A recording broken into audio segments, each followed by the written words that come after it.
My name is Jack Reynolds. I'm running for a seat in the Texas House, District 99. I'm 55 years old. I was born and raised here in Texas, a small town called Brownwood.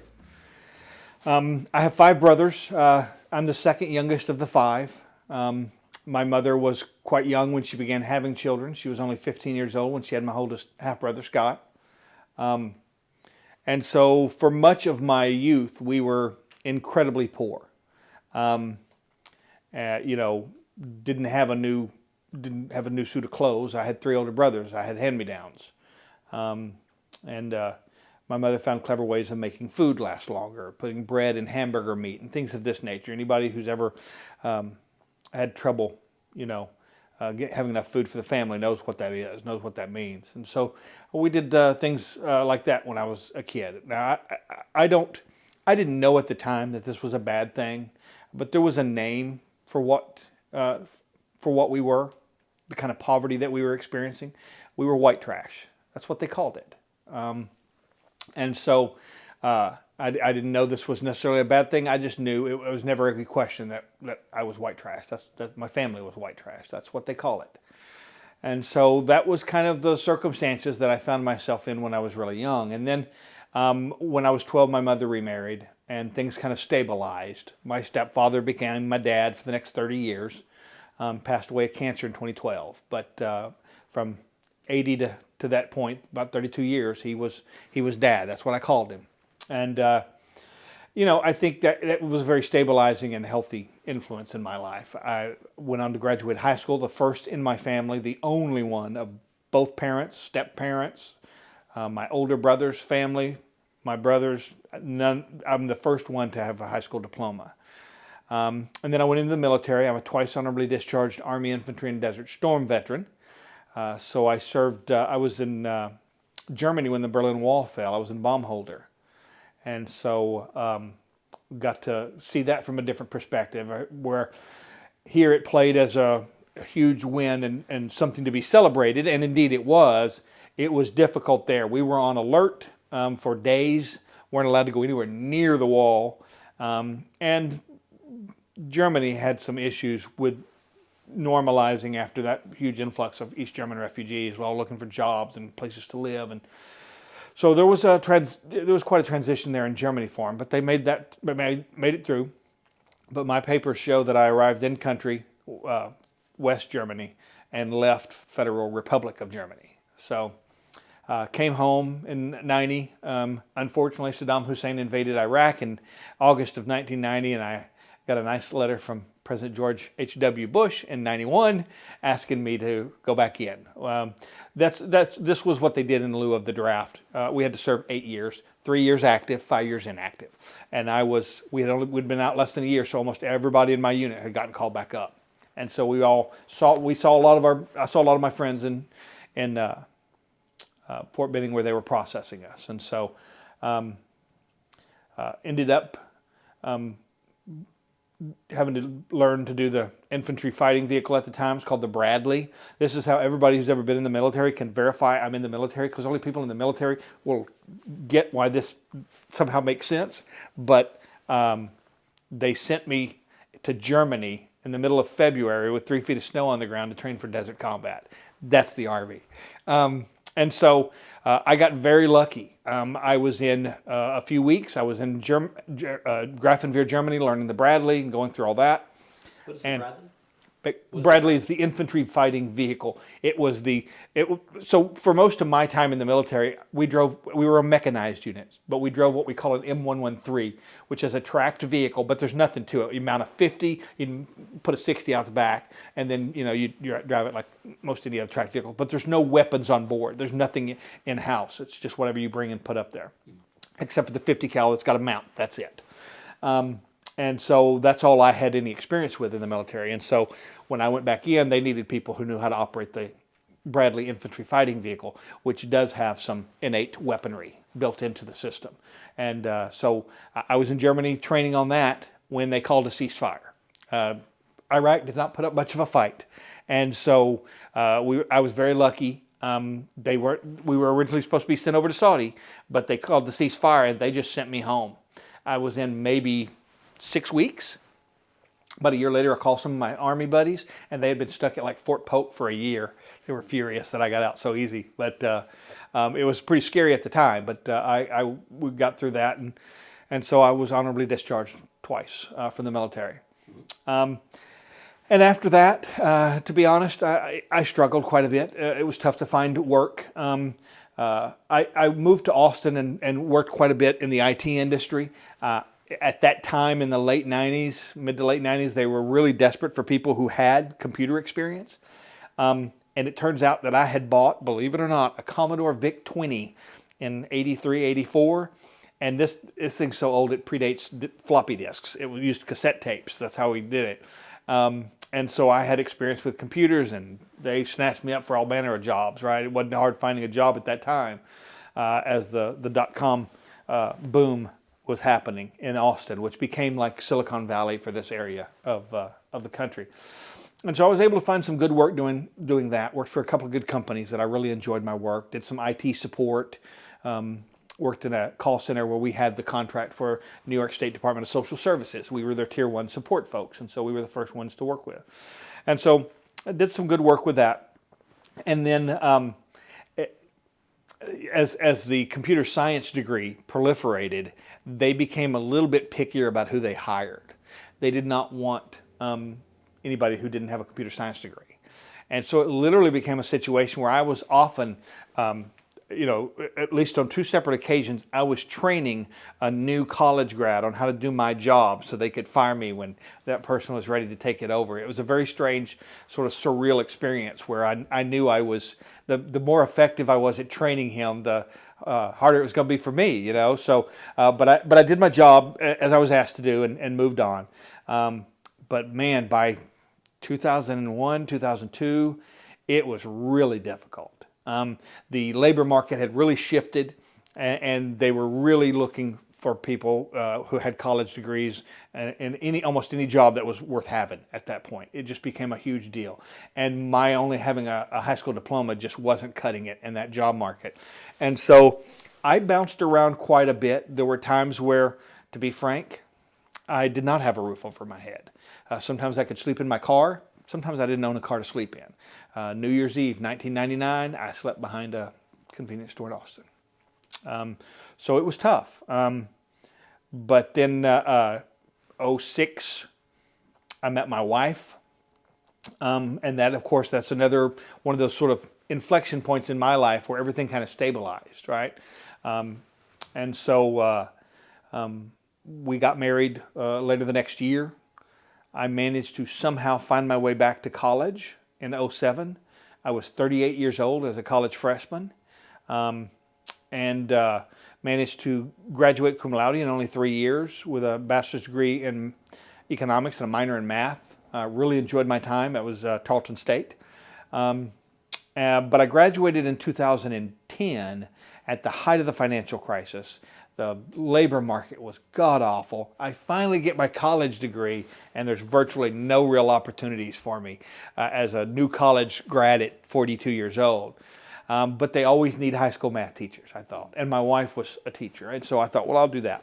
So I went and got my certification. I did some substitute teaching for the first year, and I worked on my alternative certification in my free time. And I got certified to teach high school math initially. I then got into grad school, UT Arlington. I have a master's degree in economics from 2013, and then a doctoral degree in educational leadership in 2018. And so once I got my master's degree in economics, I then also earned my teaching certification in social studies, which is where economics is housed, if you will, the discipline that they put it in. And so I've got 2 certifications to teach secondary high school math and social studies. But then my passion was really in higher education. I really enjoy teaching students who want to be there, who have actually got an investment. They've got a little skin in the game. They had to pay for these classes somehow or another, and it puts them in a completely different frame of mind when they're sitting in class and having to work through stuff. And so that I really enjoyed that aspect of it. Got a full-time job as an economics professor at Tarrant County College. I've also been an adjunct professor at TCU. I got an opportunity to teach business math at Tarleton as well as economics. So I was an adjunct professor at Tarleton State as well. In fact, I taught out of some of the same classes I was a student in, so very much full circle there. And so I can teach both college math and economics, and so that gives some flexibility. For that matter, I teach business and education courses as well. So I've got quite a bit in that area. Currently working as an adjunct professor now, teaching economics online, as well as teaching full-time teaching math, some college math to some high school students. So that's kind of where I'm at now. Gotcha.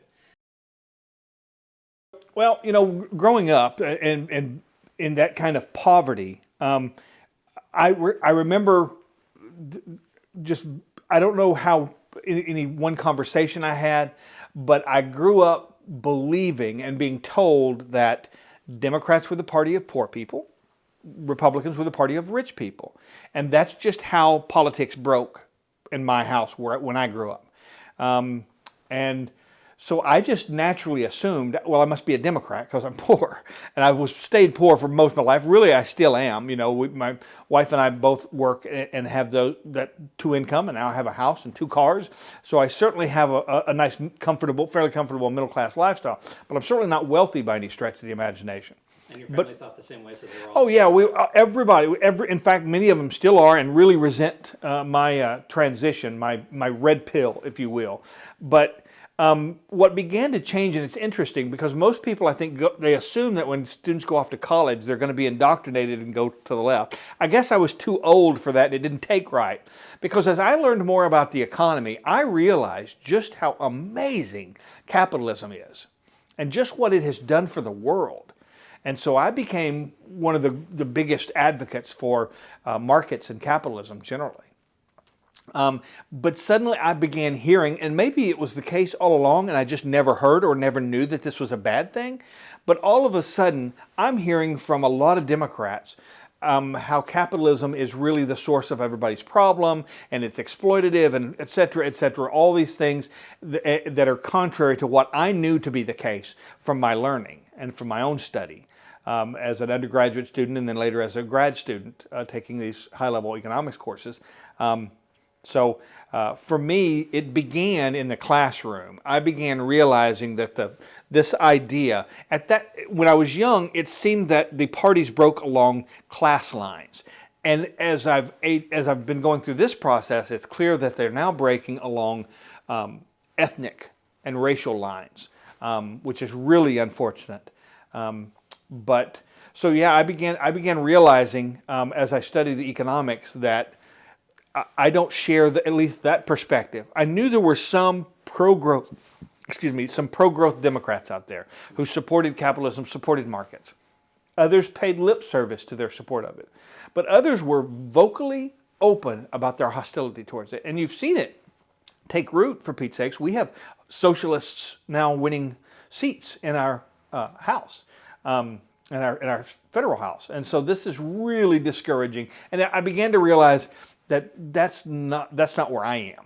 Just in my own head, that I can't get behind that. And as it's just moved consistently further along, then once I had my child, I have an 11-year-old boy named Jackson, son of Jack, and all of a sudden, many of these issues stopped being abstract debates and started being very real conversations we had at the dinner table, right? When it comes to government should pay all daycare expenses. Well, sure, it sounds good, sounds reasonable. But then when we started looking for a daycare for my son, the last thing I want is the government to be deciding where my son goes to daycare. Some of the things that are happening in these daycare places are awful. I want the freedom to choose a better daycare place. I want one that has cameras that we can log into at any time and watch my son, make sure he's okay. Because we've had these situations come up. So it stopped being abstract debates and started being very real issues that suddenly I found myself at odds with the party, with the folks I thought were, was my party. And then, of course, becoming a teacher. It's hard to sit in those classrooms and try to teach under the system as it exists and not feel that there is a concerted effort to prevent actual education from occurring. I have never seen a more functionally corrupt system in my life. Educators are woefully underpaid, and they are stuck in a system that just doesn't work anymore.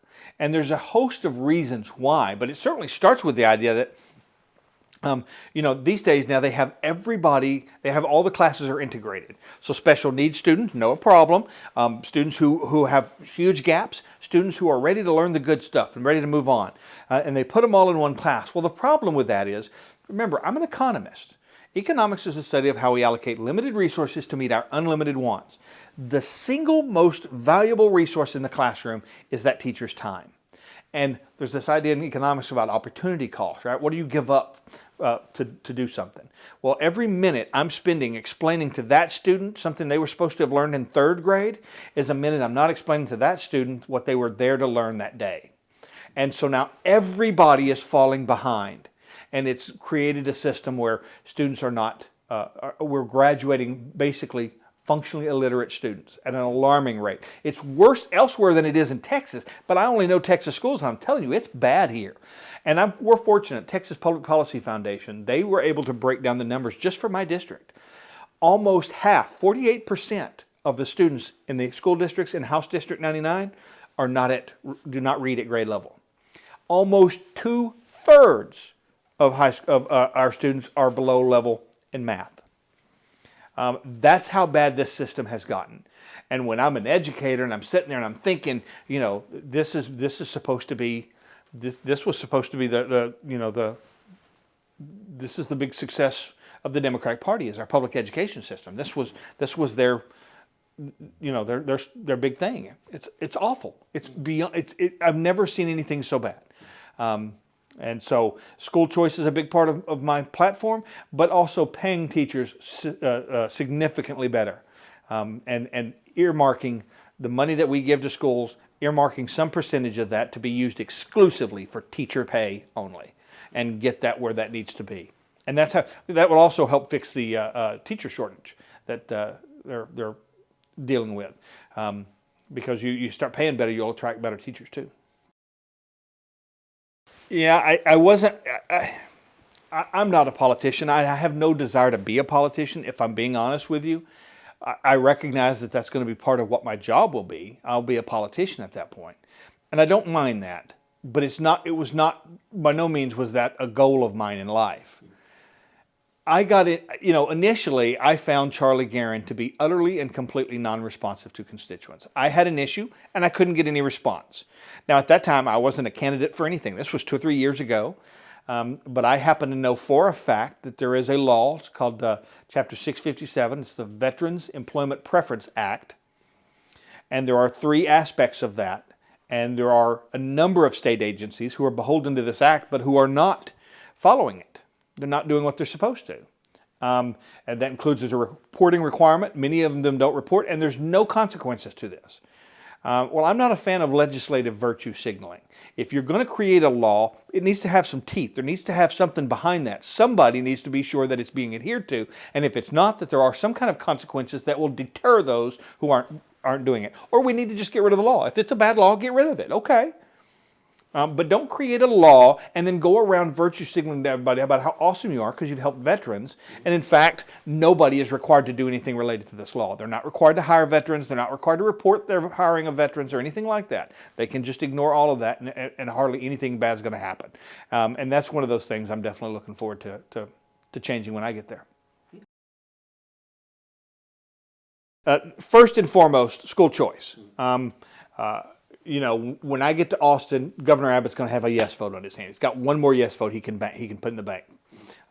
Because I believe, as an economist, I believe markets are much more effective at allocating resources than bureaucrats are. And that's what we're talking about. We're allowing the market now. And you don't have to. You can still stay in the current system if you would prefer. And quite frankly, if schools were doing a bang-up job, they wouldn't have any problem with the competition because they're not going to lose anyone. The reason why there's such a pushback from teachers' unions and other folks on that side of the aisle is because they know the public education system is inadequate and it is is failing students at an alarming rate, and something has to be done.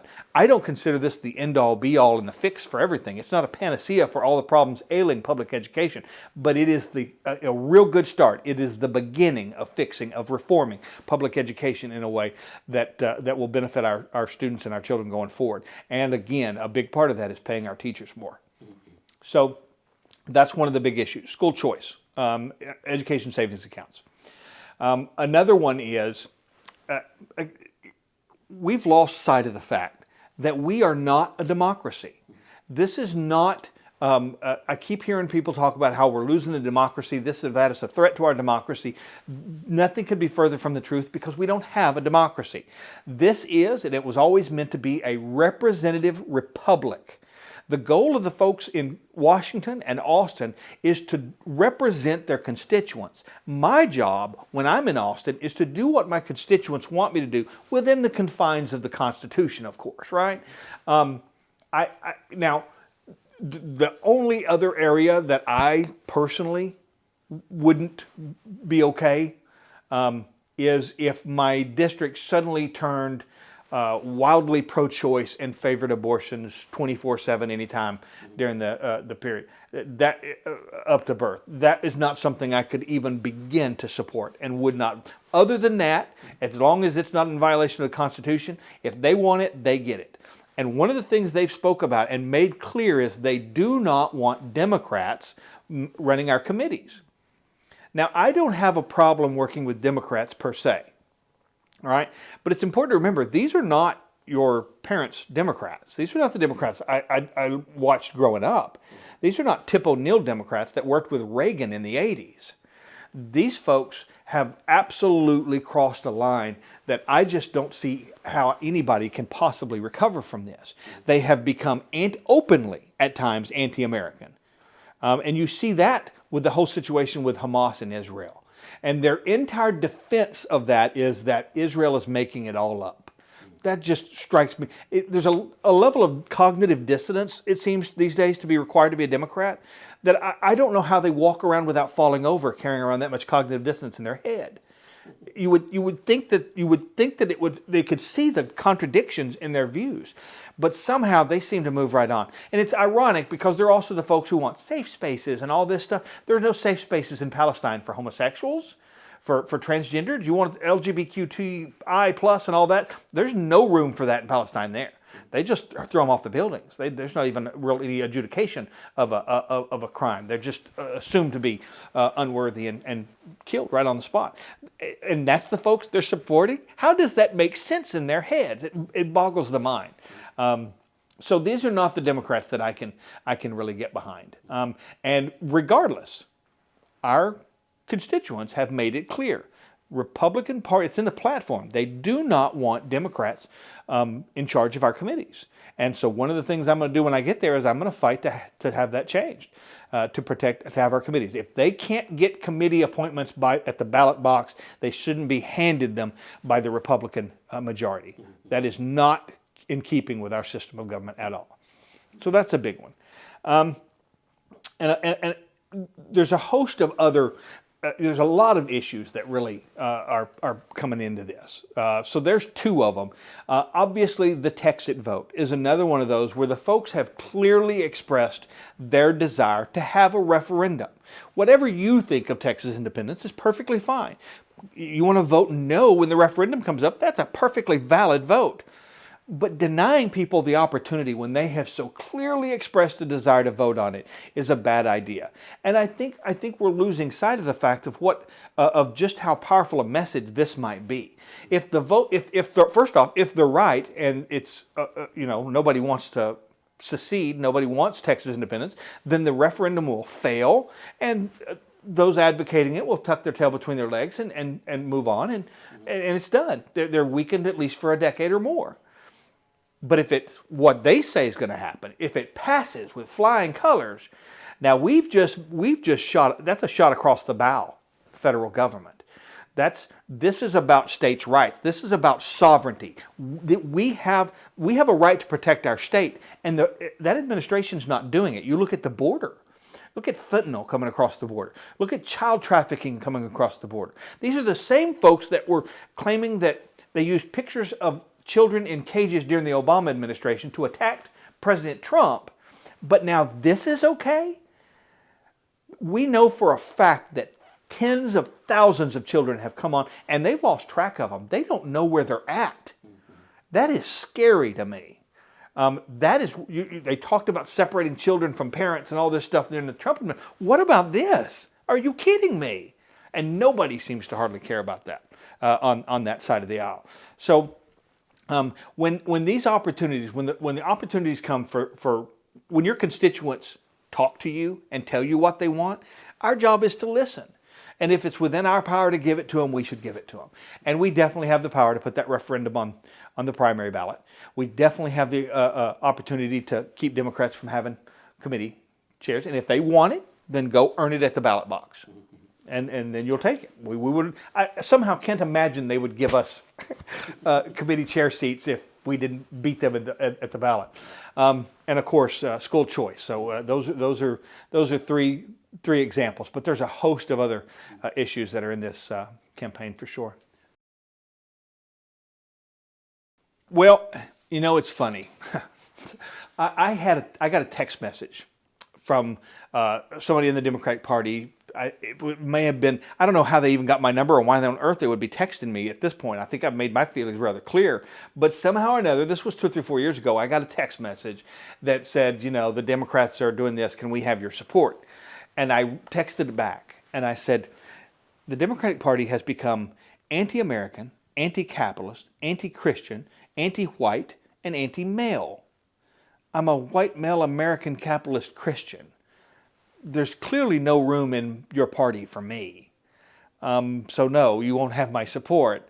I never heard back from them. I don't know what happened. I thought if it was that easy to get removed from a list, I wish it was that way for other phone calls and the like. So, well, my worry is, to be frank, I don't believe he's a Republican. His family's not a Republican. Pete Guerin served in the U.S. House of Representatives as a Democrat. His father was a noted Democrat. Now, I believe, you know, I think his votes in the State House reflect that. And those are cataloged on my site, jack4texas.com.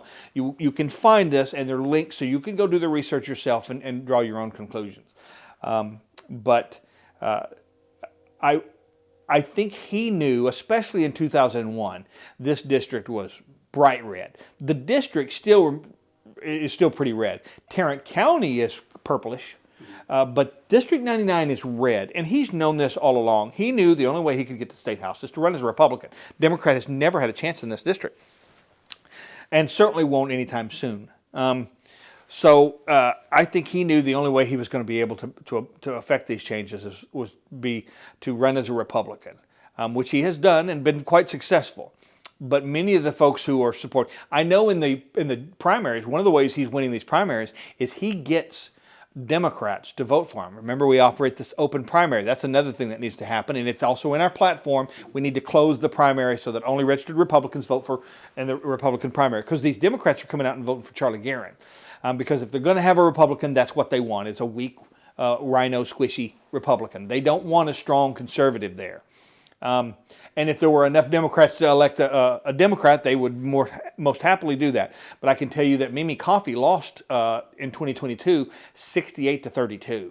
That's how red this district is, and that's with a squishy Republican. I can only imagine. You know, I would imagine that with a strong, bold conservative like myself, it would still easily be 55-45. I don't believe for a second that 12-point majority is based solely on weak Republicans who are looking for someone who's not a strong conservative, that wants that rhino, squishy thing. We have lots of Republicans in this state that fall in that category. So let me tell you about the kind of jobs I would not want. Charlie Guerin retweeted a picture of in the paper of Senator John Cornyn meeting with Google executives about a new data center they want to build here in Texas.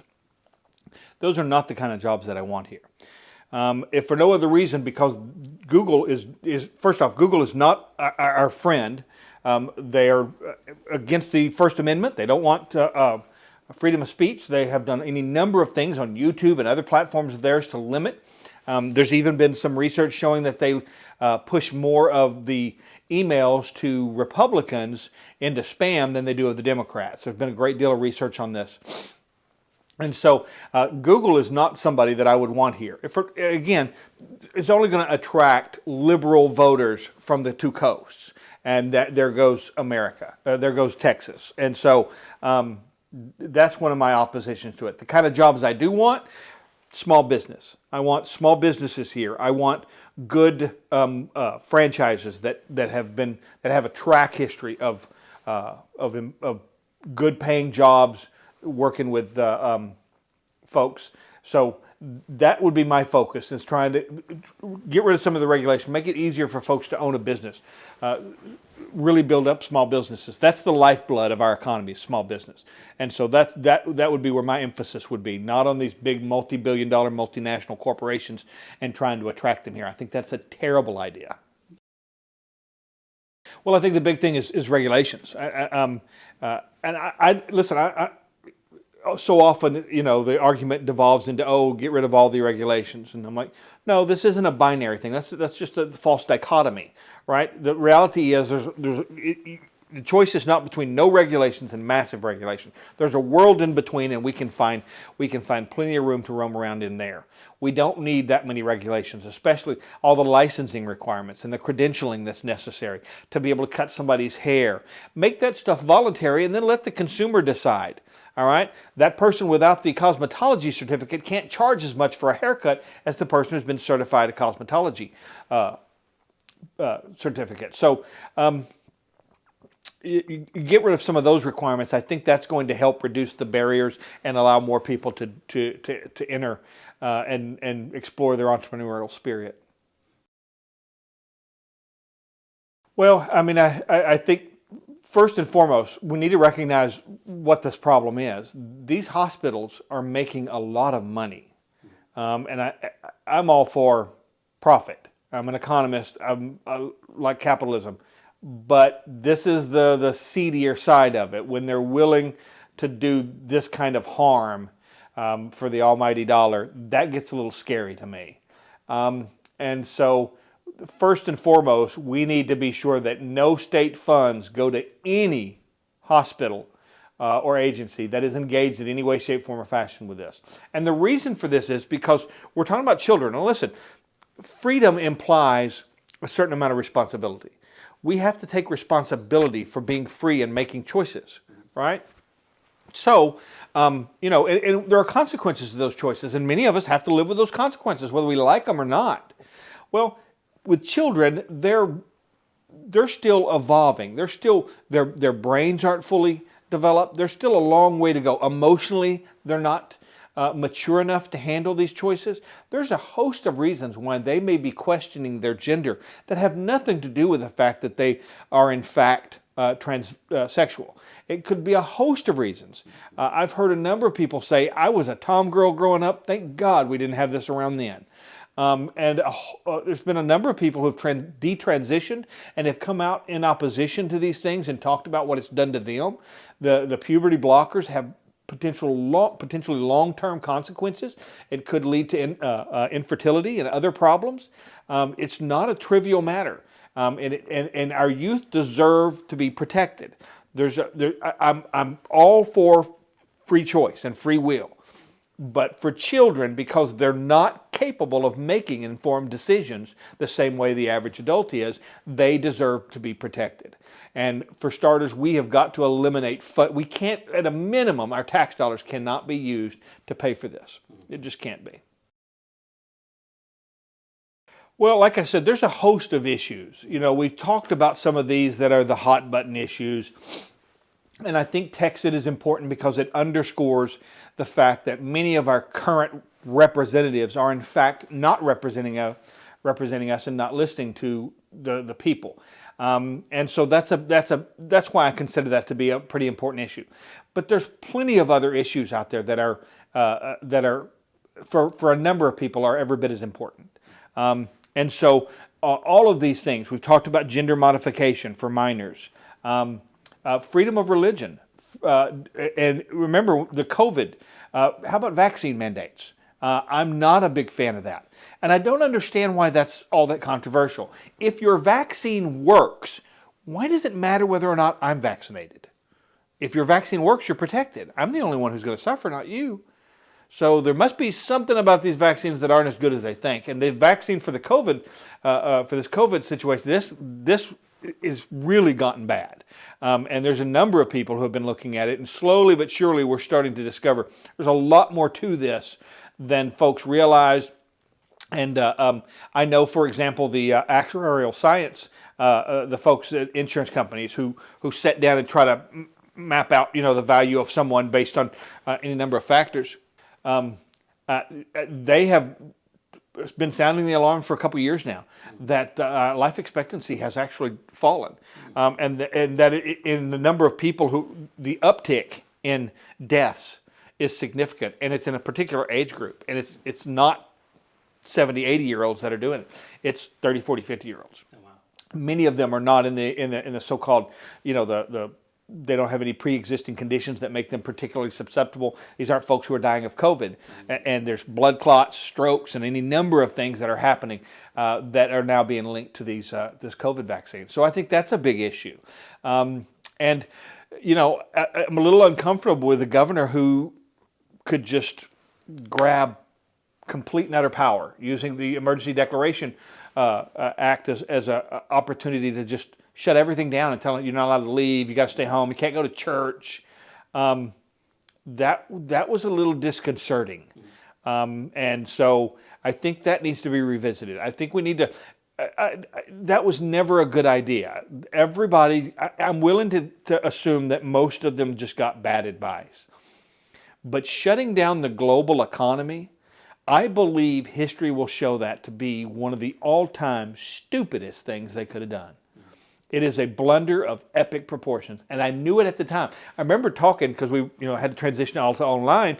I was talking to my department chair, and I said, it's times like this, I wish I wasn't an economist, because I can see where this is going to go. And she's like, I'm the same way. Yeah, it's not good. And because you basically created a massive supply shock of everything. This is an aggregate level supply shock that causes, it is particularly bad in economics because not only does it cause higher prices, having less of it to buy means it's going to cost more, but it also leads to an economic contraction, which means higher unemployment. So it's a double whammy. And none of the things that we use, because all of our policy tools are Keynesian based, fixes this problem, which is why, despite the Fed jacking up interest rates to try to discourage spending, to try to slow the economy down, to try to bring inflation back down, has had limited effectiveness. Yes, it's at least stopped increasing, but wages certainly haven't gone up, and we still see higher prices across the board.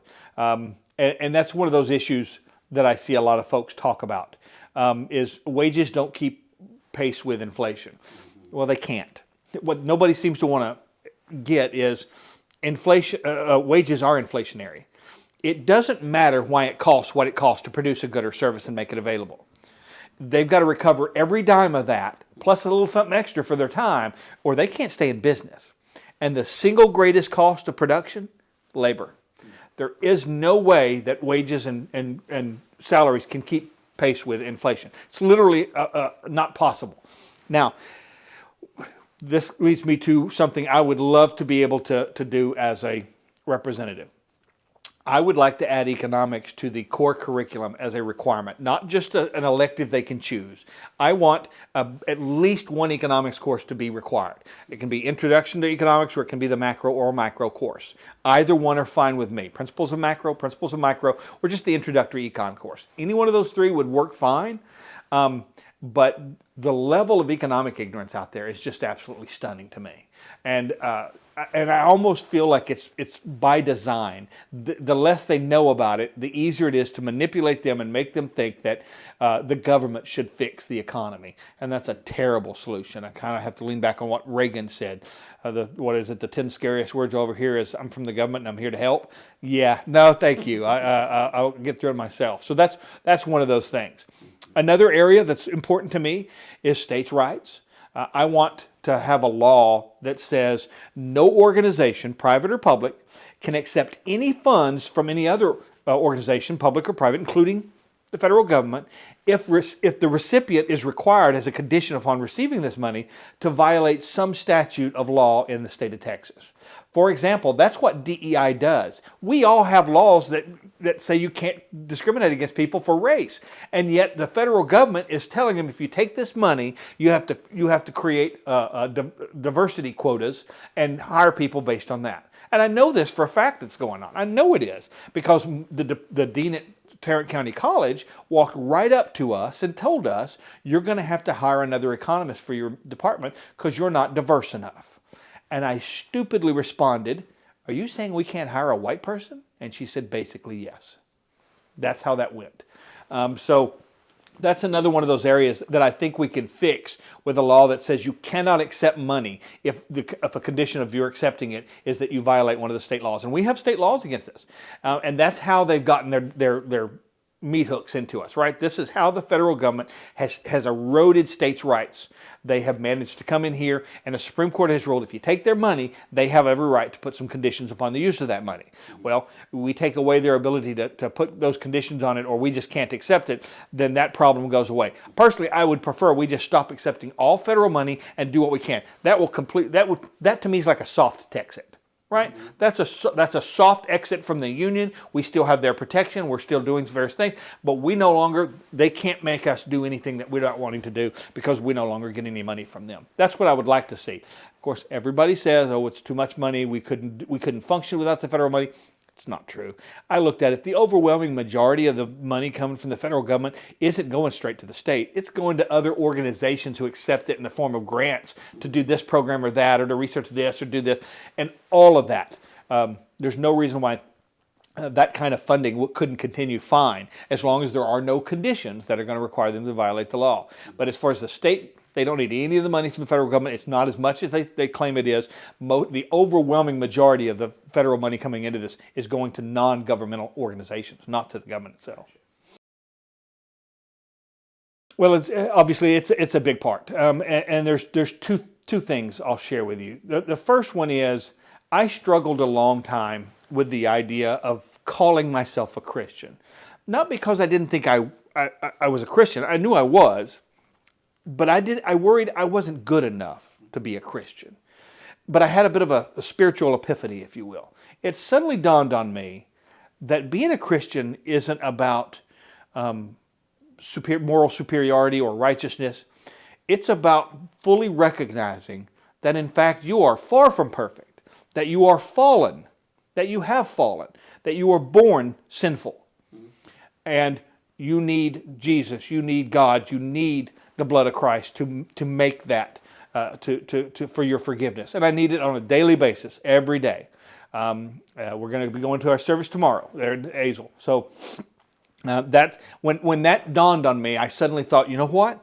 Then I am a Christian, because I'm certainly not better than everybody else. That's for sure. I've got my issues, but being a Christian to me now means I know that I need Jesus. I need God. I need faith in my life. It's what secures my redemption from my fallen nature, that I cannot escape. I'm just born that way.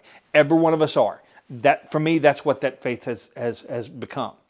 And it was a journey to get here. And along the way, something happened. So in 2008, my wife and I were expecting our first child. And after the first trimester, the doctor sent us to a specialist in Fort Worth. We didn't know why. She wouldn't tell us anything other than, let's just get the confirmation from the doctor. She didn't want to share them. So, okay.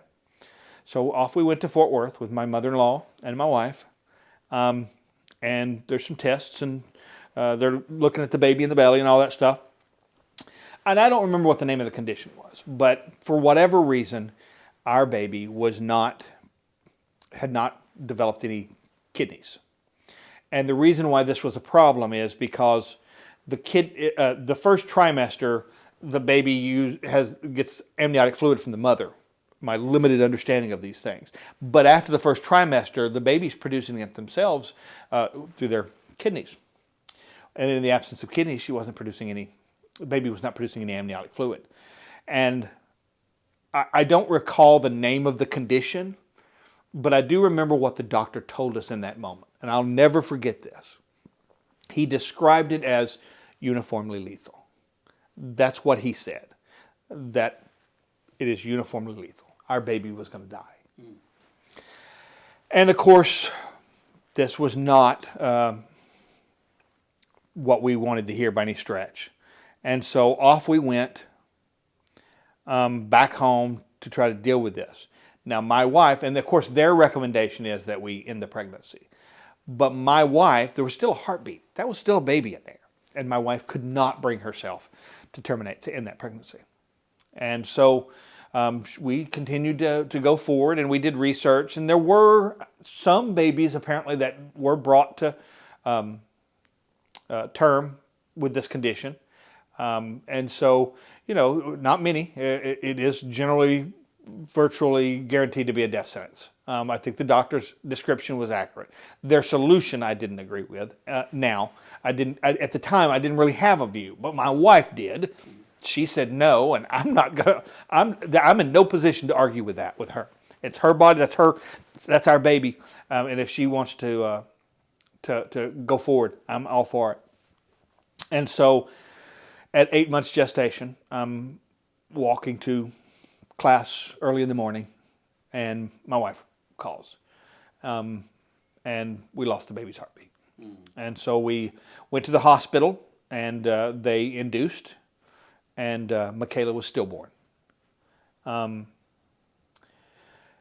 because of the situation, there were any number of problems. She came out looking okay, generally jet black hair, but she had no genitalia. We picked the gender. She had no bones on half of her body. Again, I'm not sure what all was going on. Maybe it was more than just not having kidneys, or maybe amniotic fluid is what she needed for those rest of those things to develop. I don't know. But otherwise, she looked, like I said, jet black hair, long hair, and we thought she looked like a girl, so we identified her as with that gender. So, and she's at a gravesite in Breckenridge, and we, in fact, my mother-in-law just dropped off another teddy bear at the site, and so we keep it up. Some of us will stop by there every now and then. That was a hard conversation with my son. When my wife and I talked about it, thought he was old enough to finally learn that he does have an older sister that's in heaven. And so, but for me, I don't know how I could go through that with my wife and not be changed in some way.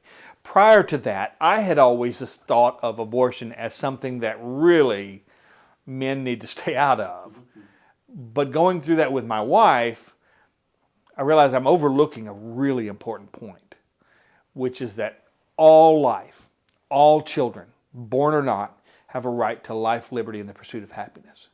Every single one of them, without concern for how the baby came to be, that baby, born or not, has every right to life, liberty, and the pursuit of happiness. And so for me, that has just become something that I wrestled with for a long time. But there's just for me now, there's no way around that. Michaela had every right to life, liberty, and the pursuit of happiness. My wife and I gave her that, but it didn't work out that way, and we're okay with that. It took a while. It wasn't easy. It wasn't fun by any stretch of the imagination. But I came out of that realizing just how important life is, and why it's precious and worthy of our most earnest protections.